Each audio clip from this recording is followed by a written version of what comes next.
So, hello, good afternoon, and welcome. Thank you for taking the time to join us today. Please don't be so shy and come a little bit forward. This is a wonderful group size to have a fabulous conversation. We don't have a huge amount of people in the room, so this means that your voices get to speak that much louder, and that's a wonderful thing at a big conference like this.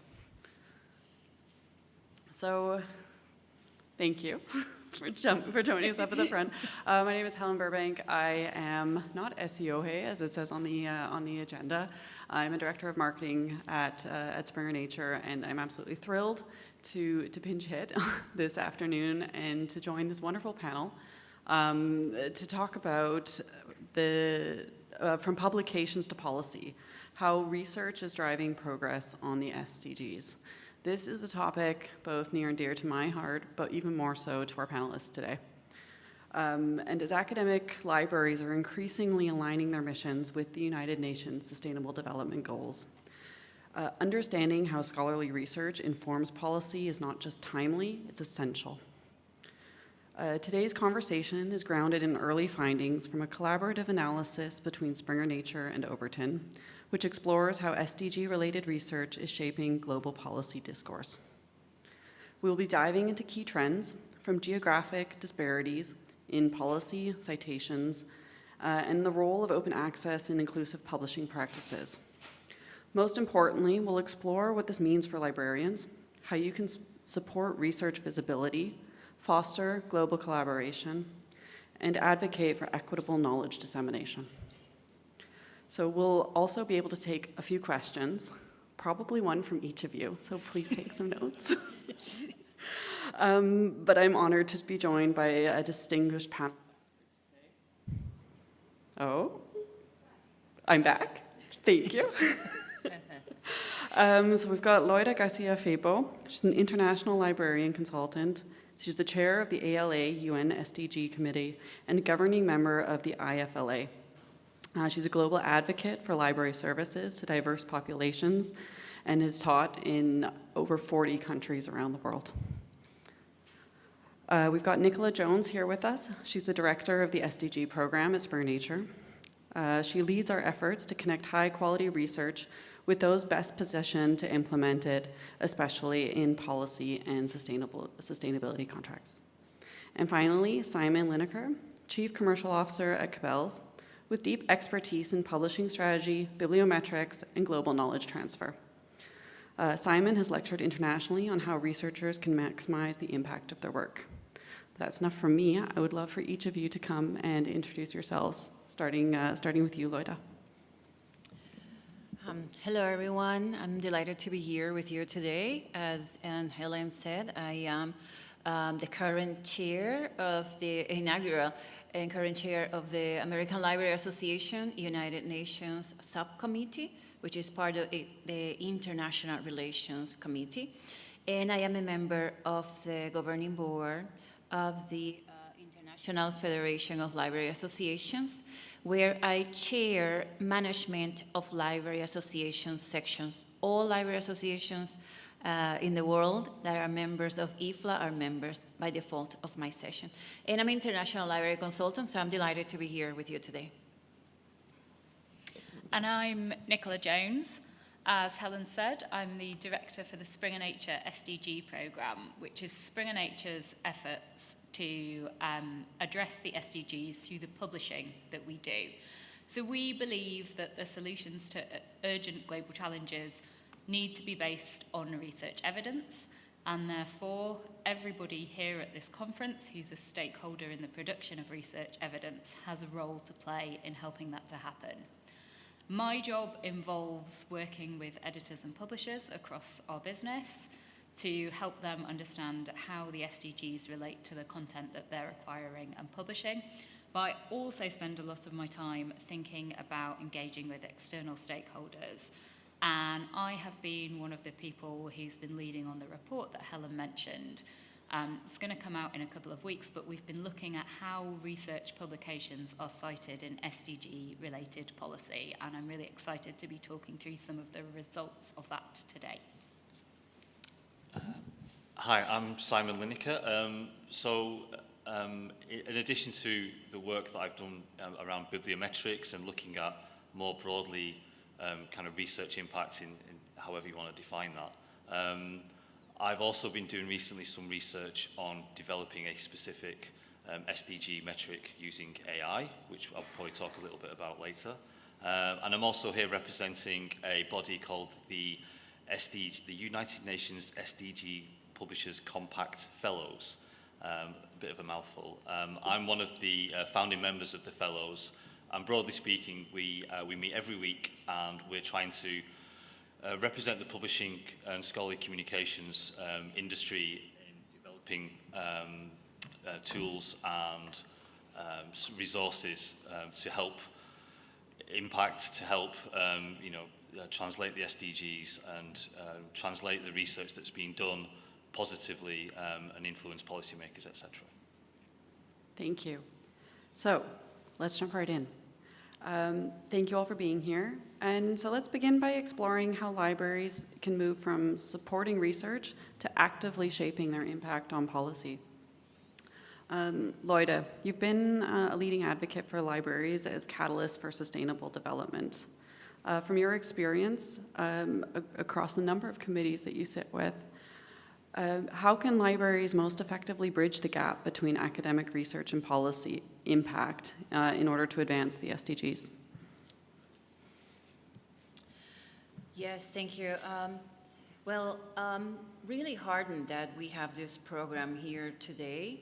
Not many library conferences are hosting this type of programs, and I've been advocating at the UN for more than 10 years about the role of libraries in development, but we really call it here in the States sustainability.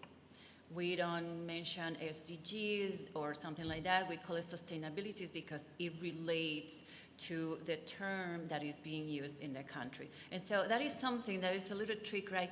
It's something that happens for different countries and different regions. That said, I have a distinction that is really cool. I presented the first program the libraries presented at the UN. It was a long time ago, February 2014. But since then, if I am in the UN, I'm not Loida, I'm libraries. And so that is really good, right?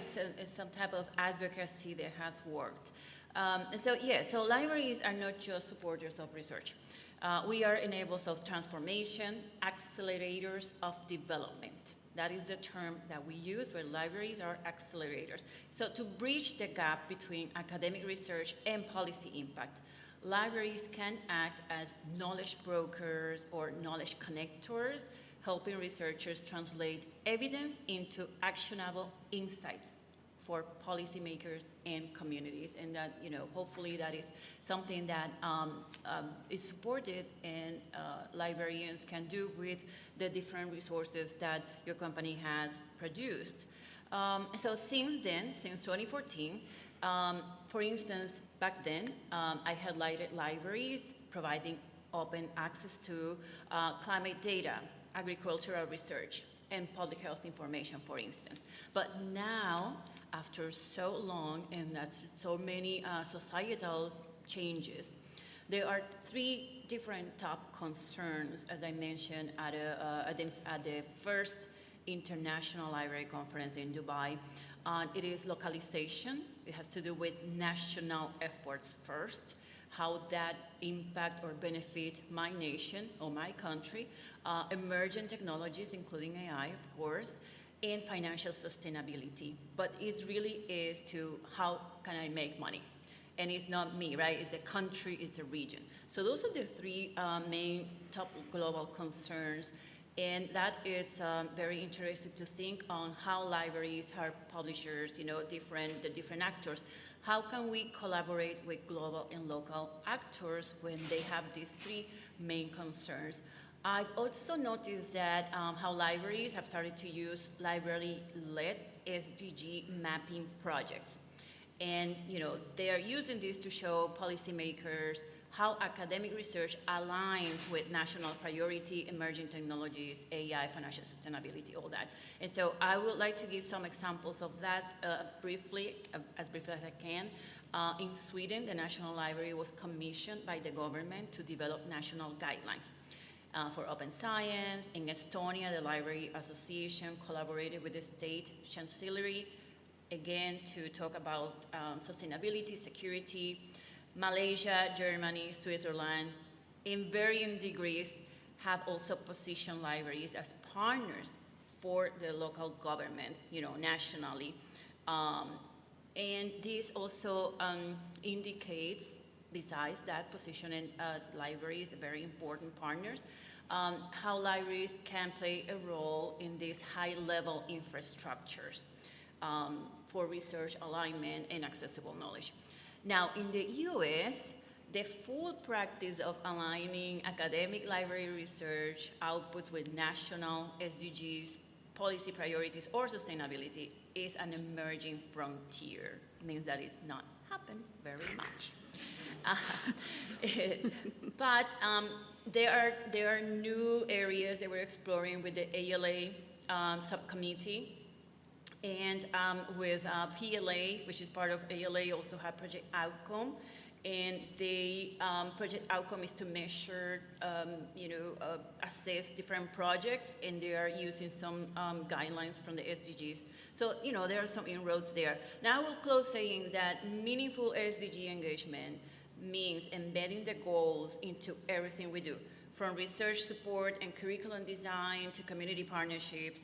And it's also moving beyond symbolic alignment into measurable action. For instance, creating institutional SDG dashboards or a matrix like I did for the San Jose State University, hosting policy research dialogues, supporting data literacy that empowers citizens to understand and use the information. And so librarians can lead the change in the charge by framing research in policy-relevant language. And I want to give a couple examples. Connecting academia to government agencies and ensuring that scholarly work informs this evidence-based decision-making. So that's how libraries, very simple, that's how libraries can become true agents of change in advancing sustainability and development.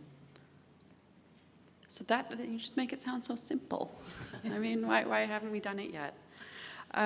Simon, your background at the cross-section of bibliometrics and publishing strategy puts you in pretty much the best place to understand the impact and relationships of research to policy. So what trends are you seeing when it comes to research impact, and how can libraries use these insights to support research visibility and guide research towards greater societal impact? To the question about why hasn't it happened already, I think librarians they're in an extremely important position, but they're in a very political position. And by that I mean there's institutional politics, there's local politics, there's national politics, particularly at the moment. There's funding mandates.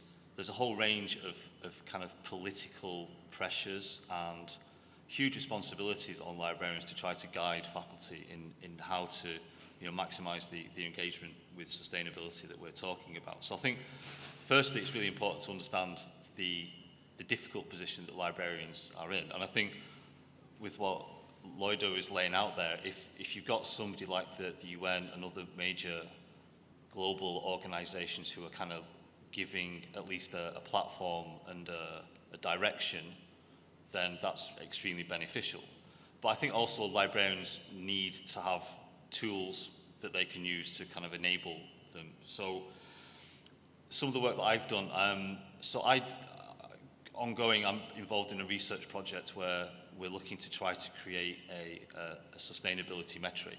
So we're using AI to assess the extent to which academic content is aligned with the Sustainable Development Goals. Now we've completed the first stage of this, and as a test case we looked at the Financial Times top 50 journals. So these are the journals that the Financial Times uses to develop its top 100 business schools. So they're the biggest and best, in inverted commas, business and management journals out there, and they've consistently used the same journals for many years. And when we looked at those journals through the lens of the SDGs, they're terrible journals. Oh no. If you suddenly take a step back and you forget everything that you've ever been told about what a quality journal is, and you purely look at it in terms of the extent to which those journals engage with the SDGs and think, well, those are the best journals because they're engaging with the research that matters, then the traditional journals that have been held highest because they've been the most highly cited, etc., they actually perform the worst compared to pretty much any other given set of journals. Now, we've recently updated the research, and the good news is that they're getting better, and they're improving quite quickly. So that's good, but I think that being able to, for the librarian's perspective, being able to look at data that gives a different picture to faculty in terms of, okay, so it hasn't got an impact factor of 300, but that doesn't matter because this journal that you're publishing in has got a track record of actual engagement with the SDGs. Now, I think an emerging term around all this, because I think that part of the problem is impact has lost its impact, for want of a better word, because it can be defined in so many reasons. I'm from the UK. Impact has got a very strict definition in UK terms because it's part of our research excellence framework, which is helpful if you're in the UK, but it's not helpful if you're not. I think maybe a better term is one that's starting to be used called resonance. So resonance is looking more at using data from the likes of Overton and Altmetric, where you're looking at a range of measures that are looking beyond the kind of academic engagement, but how academic research is being used in policy making, in discussions online, etc. And I think if we can look at and develop metrics so that you can report on the extent to which this resonance is happening, and its resonance in terms of sustainability, then I think that will be a really good thing. The final point I will make is that undoubtedly, I mean, AI is already making an impact on this, and we use AI in the research that we're doing. I think increasingly AI will become more configurable so that librarians will be able to use AI in their own political context. So going back to all those different political contexts that they have, librarians hopefully will have the opportunity to identify what their context is and use AI and configure AI to present, the best tools, the best resources that they can to maximize the impact on the SDGs and that engagement that we're all looking for. I mean, I think that makes for incredibly interesting and exciting times for us across our industries in terms of the tools that we'll have available, both the tools that we have now, but those that are being developed to help us to better understand the impact in the future. So if we turn to Nicola for a second, your work connects research publishing with the SDGs as it stands today. And it connects those that are best placed to implement and apply such research. Can you walk us through how Springer Nature's SDG program is helping surface research that's most relevant to policymakers, and what role librarians might play in that translation? Yeah, so I can try to. So my role has existed for 9 years now, and when I started, it was very much about explaining to colleagues what the SDGs were and why they should care.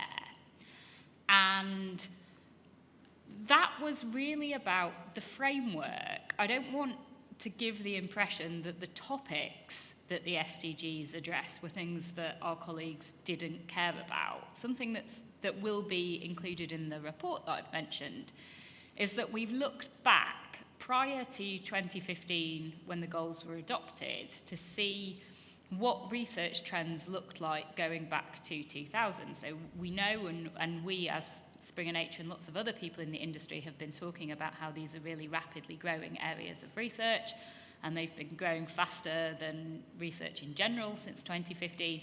Actually, they've been growing faster than research in general since 2000. And probably before that, the topics that the SDGs address, so things like poverty and food security and renewable energy and climate change, are things that researchers have been interested in for a really, really long time. And when we looked at the policy landscape, we also saw that the volume of policy documents indexed in Overton that relate to the SDGs has stayed roughly constant since going back to 2000. So these are also issues that policymakers have cared about for a really long time. And so they're topics that everybody's interested in and everybody wants to address. But the SDGs in 2015 just provided a different framework for thinking about them. And so a lot of my first kind of year in the job was explaining this is a new way of thinking about it that can help you to get more people on board with the research that you're already trying to publish. And so we moved from the kind of this is what it is and why you should be interested to gaining the buy-in, to thinking about how do we share that externally and what do our customers want here. And we're thinking about this in terms of people who are using our content and the people who are writing the content that we're publishing. So we've done a lot of work around curated hubs. We have 17 hubs for the SDGs that have been running for a number of years now, where we include highlights of the content that we have. We've also been one of the first publishers to integrate SDG tagging into our content metadata, so we can use that to drive the search and filtering options on our platforms. That's quite new. It's taken nearly 9 years to actually make that happen. We do a lot of community engagement, so in terms of things like events, we run a couple of different webinar series. We have an SDG Talks series, and we run an annual event called Science for a Sustainable Future with the UN Sustainable Development Solutions Network, who share the opinion that research is essential for solving the goals. So we try to bring together representatives from different stakeholders, so community organisations, research, policy, practitioners, to talk about what has worked, and where we would like to see research be applied more beyond academia. We've also done work around sales packages. So, for example, you can go into our ebook web shop and find lists of ebooks by SDG. And since we made that purchasability, since we made the ability to purchase in that way available, we've seen that be really popular with our customers. So I think what we are trying to do is to help librarians help their institutions and their patrons with accessing the information that they need when it comes to global challenges and when it comes to explaining the importance of the work that they're doing and the value that their institutions are offering. I've talked very much about kind of surfacing content. We also have seen from the report that there are different publishing factors that can influence the policy impact pathway. And when we think of librarians as publishing advisors, we also now have data that supports the kinds of ways of publishing that researchers can use to get increased policy impact. And so we have some data that can help with that kind of advice. So when we talk about the Sustainable Development Goals, we're not talking about something that is localized in the US or really localized anywhere. These are global challenges that we as humanity are facing. So that leads to also the availability and of the research, of the policy, but also the representation of it. So Loida, open access and equitable knowledge sharing are pretty central to the SDGs. I think that's a fair thing to say. But what steps can libraries take to ensure that open research truly benefits all communities and supports inclusive participation across the US? Open access is indeed fundamental pillar to sustainable development. And the UN Library has been hosting an open science conference for the last years, and this is so important. And it's, to make open access truly, try to bring this message to make open access truly inclusive. And then for these, libraries need to go beyond policy compliance. And so how we do this, right? We need to think in terms of equity, accessibility, and relevance. And during my time collaborating with them and advocating at the UN, I emphasized that information equity is essential to achieving the 17 Sustainable Development Goals. And they include, for instance, zero hunger, gender equality. There is, by the way, not a single country has achieved the SDGs. There is no gender equality anywhere. And so, these are things that we need to keep in mind. We need to continue working towards that. That's kind of the holy grail, right? It could be a bit of an abstract, but it has practical roots. We do this in libraries every day. And so, yes, in the US, for instance, libraries can lead by developing institutional repositories that include not only peer review research, but also community-based knowledge, student work, and locally relevant data. And I have some examples for you. But I will say that at the ALA United Nations Subcommittee, we're seeing successful examples of libraries partnering with historically Black colleges and universities, tribal colleges, and rural institutions. So I wanted to bring those examples because we are very diverse geographically and otherwise. And so it's important, right, how we can expand access to open research and data that supports local economical development, education, and health. And this goes, beyond these conversations. These conversations are happening at the UN level. I moderated a session on highlighting libraries as bridges of inclusion. And so, our role is to ensure that open research leads to opportunities for all. And for instance, the HBCU Library Alliance partners with Harvard Library, and they wanted to digitize and open access archival collections. There was a consortium in in Wisconsin that worked with tribal libraries and public libraries, and they create outreach programs, telehealth rooms, charging stations, digital meeting spaces, all of that rooted in research. And the last example I have for you is the Partners for Rural Impact. That's a network.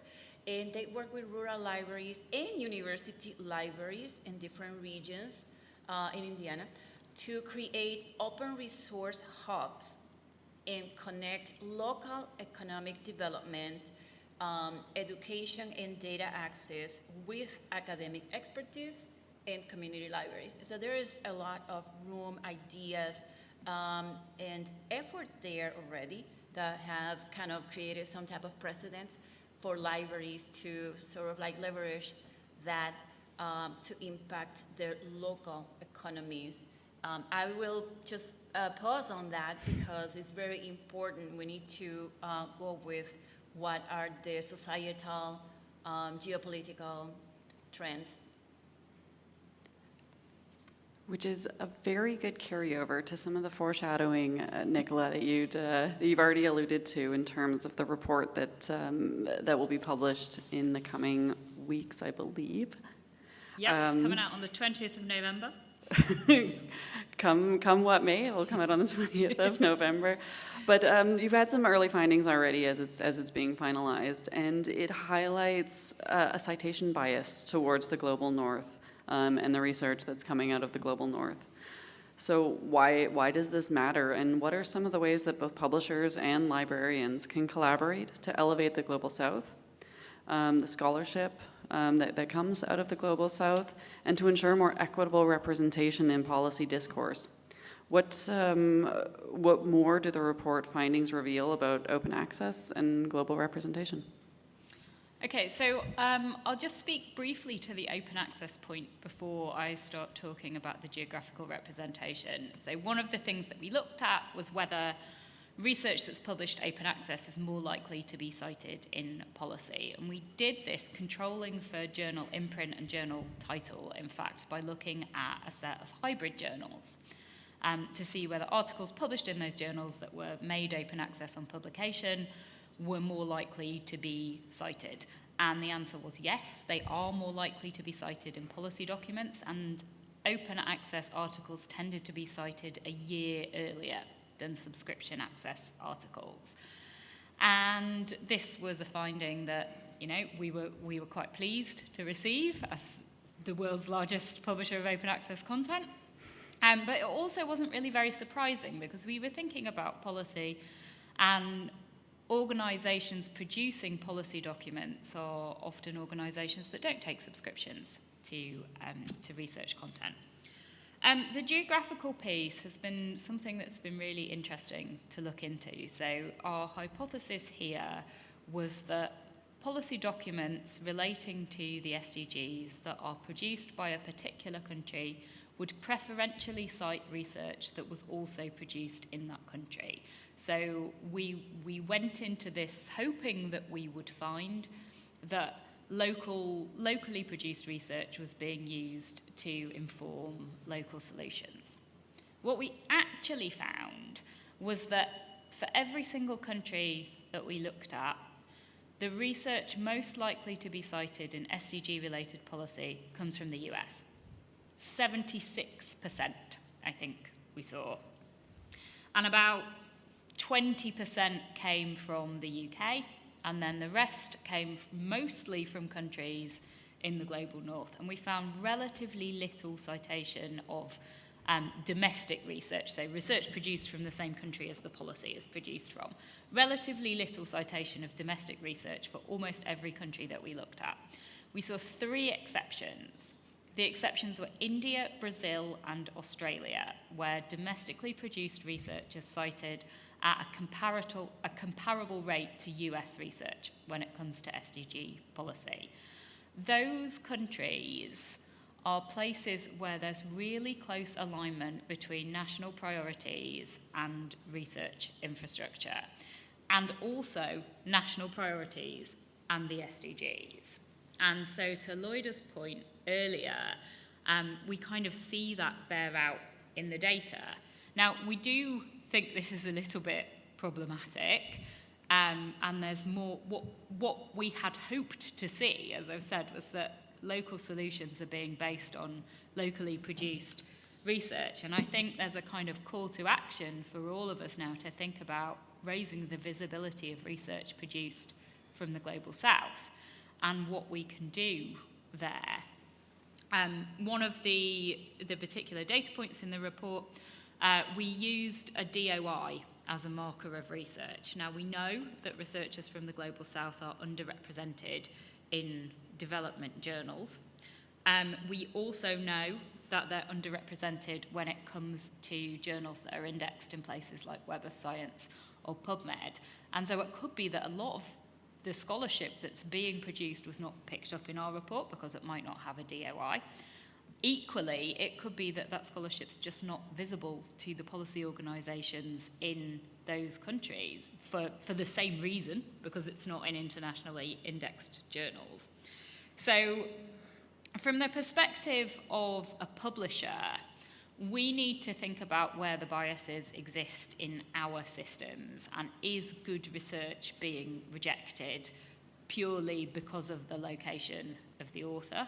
We need to think about how we discourage practices like helicopter or parachute research, where authors based in the global north conduct research in global south settings, often with researchers who are based in those countries and then don't share authorship credit for that research.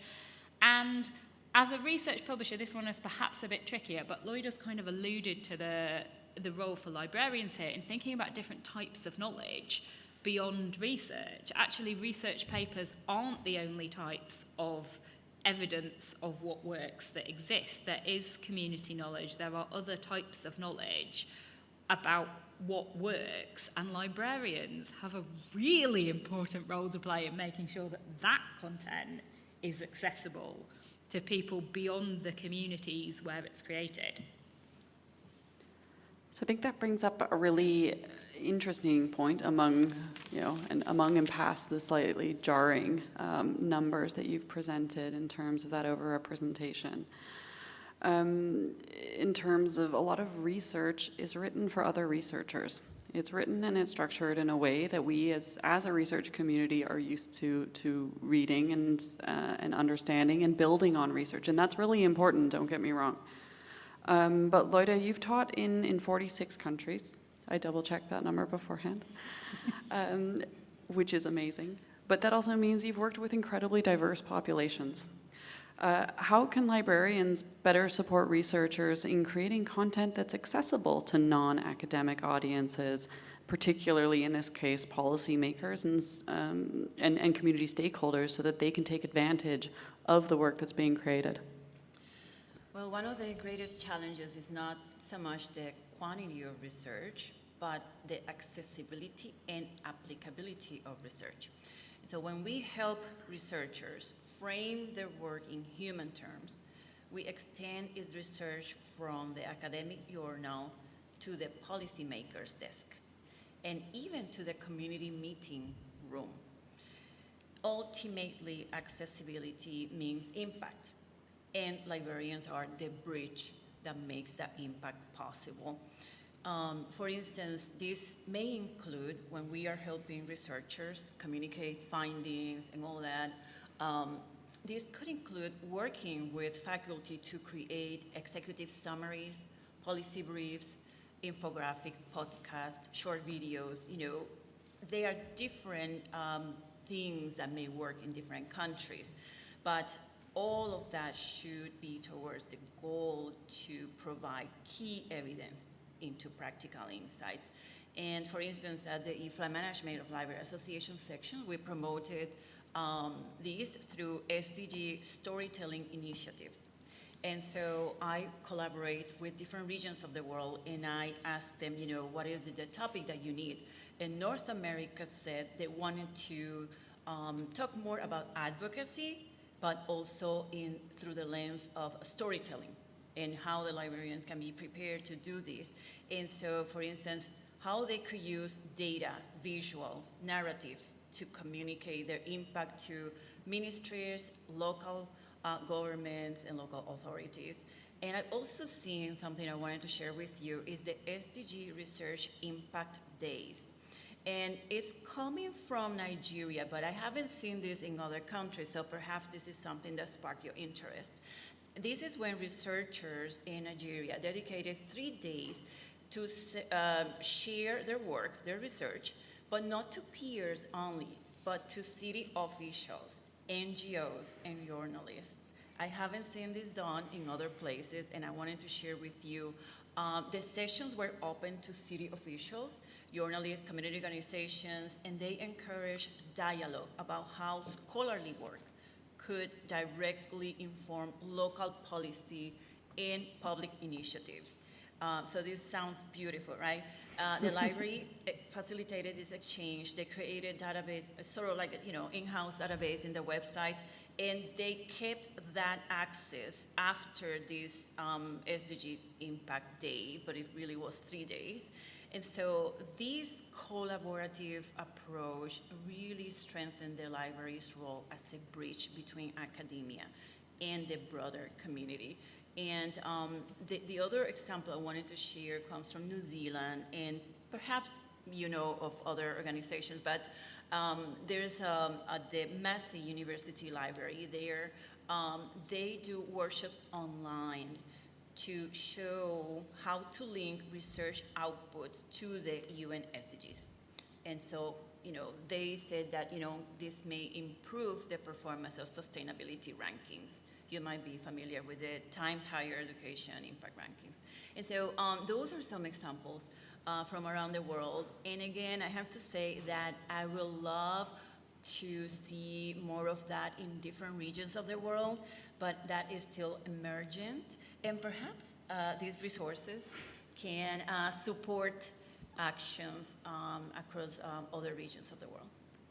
That's incredibly inspiring, I think, to hear examples of how this can happen in practice.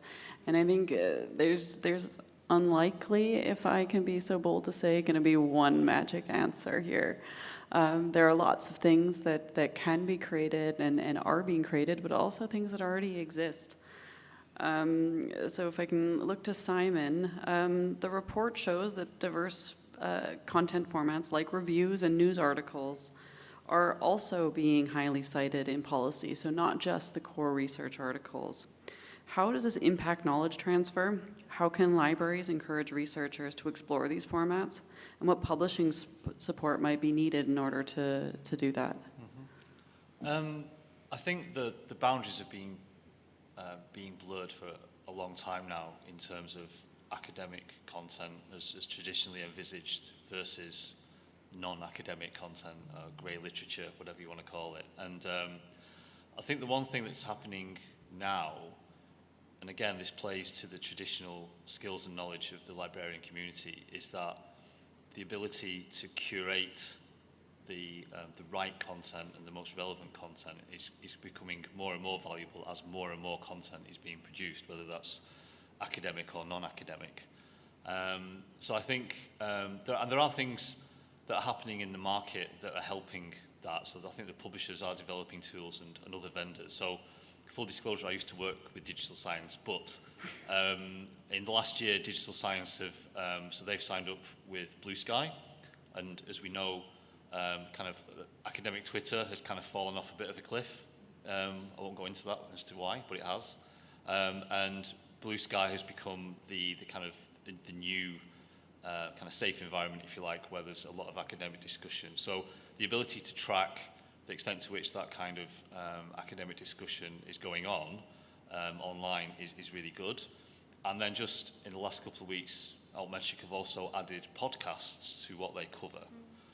And I think that's really important because I imagine a lot of people here at this conference listen to podcasts, and you will often hear research being cited, and the fact that that can now be tracked, I think is really exciting. So whilst the boundaries are blurring, there are tools out there that can help librarians use the knowledge that they have in curating the right type of content to be able to help with that engagement piece in terms of what the research that their faculty are doing. I think the other thing as well in terms of what publishers can do is looking at things that can help the knowledge transfer in terms of the technical things. So, I mean, what Nicola said there about introducing tagging SDG content in articles, I think is great. Obviously, there are indexes out there that do that to an extent, but having that in the metadata directly from the publisher is really valuable.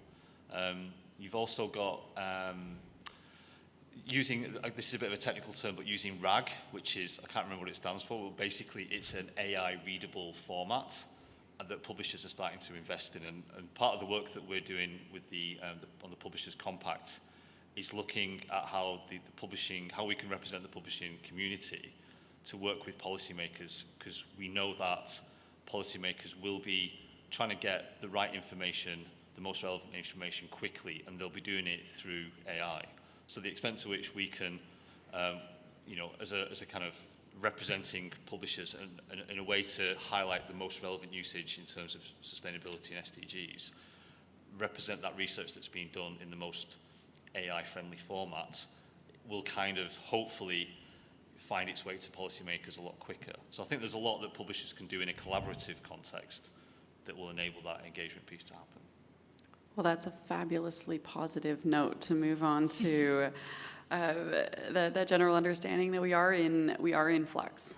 As an industry, we are in flux, but we want to be looking forward to the future. So I've got kind of one rapid fire question for each of you, and then for all of you lovely people who have stuck with us through to the end, which was absolutely worth it. We do have microphones that will be coming around for questions, so jot them down. So looking ahead, Loida, 2030 is not that far away anymore. It's only 4 years from now. What do you see as the most critical ways libraries and librarians can collaborate to accelerate process towards the Sustainable Development Goals? Yes, there's 4 years, and the most recent SDG report reveals that only 35% of the targets were achieved, and this is due to different wars, financial crisis left and right, and the pandemic. We're still dragging consequences from that. I will say that there are three critical pathways forward. One is integration, right? Libraries embedding the SDGs in their institutional missions, positional libraries and past partners, and not as an afterthought. That's very important, right? And then aligning research and support, teaching, outreach, all that with specific SDG targets. For instance, I created a matrix for the San Jose State University with each of the goals and their services, their classes, all that. We at the ALA created a downloadable chart where libraries, academic public schools, and we provided examples for those, can match the goals with their services. John Saba at Los Angeles Public Library took that chart that he created with the goals in his library, took it to Mayor Garcetti when he was mayor, and he advocated for the library with that chart. The mayor then included that information in the city's annual report. So talking about a winning story. And then collaboration, right? We have seen how this is so important.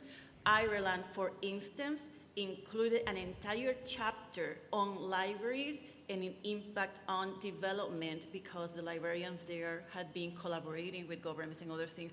And finally, I just want to say capacity and courage is so important, right? We need to empower ourselves, be equipped, and continue to be active participants in creating informed and equitable societies. Whew. Simon, how are you going to follow that? What role do you see librarians playing in preparing researchers for the post-2030 SDG agenda? So, to summarize, I think for librarians, it's something like the good, the bad, and the ugly. The good in terms of, I think there's something that they can do that will really help researchers, and it's basically what publishers are doing now, which is following the money. And if you're a publisher now, you're looking at funding trends. Because you can always look at funding trends because there's a lag between decisions on where funding is being put, then the funding, they've got to go through working out how that happens, and then they've got to do the funding, and then the funding goes to researchers, they've got to do the research. And you can see into the future broadly in terms of what might happen. So I think librarians, they can do that, and there's reports on that, there's tools that can help you do that. So they can help the researchers see where the funding is, and that will undoubtedly help them. The bad is something that I'm really intrigued by, which is the phenomenon of Google Zero. So that is where usage, as traditionally measured in the library, is going down because whatever the 70% or whatever searches that start with Google now start with a handy AI summary. And rather than click through to the source and to download it and to happily put that little tick in the box in terms of, yeah, that's a download against that publisher, that's not happening as much. So it's going to be increasingly difficult for librarians to understand where the good journals are and the lack of data that represents. For the ugly, I think it's in research integrity issues. That is one of the hot topics, has been for a while. And it's really, really, I think, top of mind amongst the many librarians about how they can manage that in their institutions. And that, I think, there's no way between now and 2030, I think there's just a lot of hard work for librarians being involved in trying to support and develop research integrity in their institutions. So good luck to them. So the good news was at the start of yours is that we do have a crystal ball, because if we follow the money, we will see it. The bad news is that that does take time to present itself, but it does present an opportunity to understand where it is that we're going. And Nicola, final question to the panel from my side is, your analysis shows that SDG-related policy documents are more likely to cite scholarly research than non-SDG policy. How can librarians leverage this research to policy connection going forward? So, first of all, few. We were really pleased to see that when it comes to thinking about urgent global challenges that need insights from lots of different places, policy documents are more likely to cite research than policy that's related to other topics. I will try to be as quick as possible on this. I think it all comes down to the idea of impact and demonstrating value. As Simon mentioned earlier, the idea of impact and what impact means is really changing. And this is one additional way that librarians can help to demonstrate the value of libraries and themselves, and also demonstrate the value of their institutions in a really rapidly changing external context. Easy. So on that point, thank you very much. We do have a microphone at the back. Who's got questions? We do. Fabulous. Hi. Sorry. For Nicola and Simon, you both made really interesting claims. Nicola, you talked about open access research being cited more often in policy. And Simon, you were talking about how the top journals don't do well when it comes to SDG. Where is that information available? Is there a report? Is this something, because I can't cite you guys. Just saying On the it. 20th of November, you can cite me. Actually, we published a piece in the Scholarly Kitchen in September during Global Goals Week, which takes place around the time of the UN General Assembly, where we released the headline findings from the report. The full data analysis and background and implications of this is coming out on the 20th of November. I'm sure nobody will forget that date now. But yeah, you can read the highlights in a piece that was guest authored by me and Katie Shamash from Overton. So the initial research that we did on the FT50 was published in a book chapter in a book published by Springer. If you Google Lineker and Steingard, then you will find the chapter. And then the follow-up was we presented that at the Academy of Management conference this summer, and I'm happy to say it got accepted by a journal called Society and Business Review and will be published next year. So, forthcoming. One final question. Somebody's got it written down. Yes, in front of you. I have a couple actually, but I'll stick with one. So I've developed a habit of asking people in professional conversations if they know of any environmental policies that factor in AI or any AI policies that factor in the environmental impact. And I haven't come up with one yet. If you know of any, I'd be interested in that. But are you aware of any efforts on the part of the SDG committees to factor AI into the goals? Yes, that's a very important point, and I have to say that I have heard more discussions about that among librarians than solutions perhaps at the UN. So it's still, I will say, an emerging frontier. But the UN has said that science, technology, innovation, AI, they have identified that as one of the main means of implementation. And they're backing that up to the point that the 2025 Human Development Report they just released is asking what choices can be made so that new development pathways for all countries dot the horizon, helping everyone have a shot at thriving in a world with AI. And this is in the first page. So they are contemplating AI, and for years the UN has said something like, for instance, the SDGs are the how, and the SDGs are the what, and then technology and AI are the how.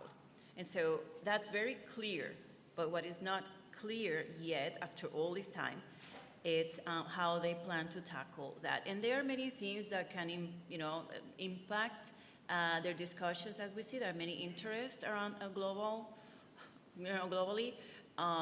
But I wanted to offer that information because really it seems that the masses, the civic society, civil society is more interested in solutions about that than in other spheres, so to speak.